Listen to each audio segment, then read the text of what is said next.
Saluto tutti, io sono Daniela Salaris e faccio parte dell'esecutivo nazionale di Progress, Progetto Repubblica de Sardegna. Parlo quindi sia come responsabile politico che come cittadina sarda, anche se è quasi sempre difficile vedere questi due interessi combaciare in un'unica voce.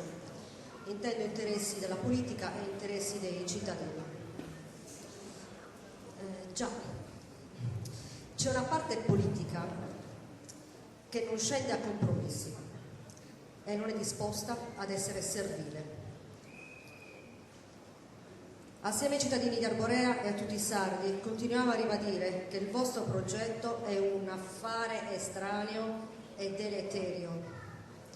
Un progetto vostro, non nostro. Un progetto calato dall'alto e con arroganza.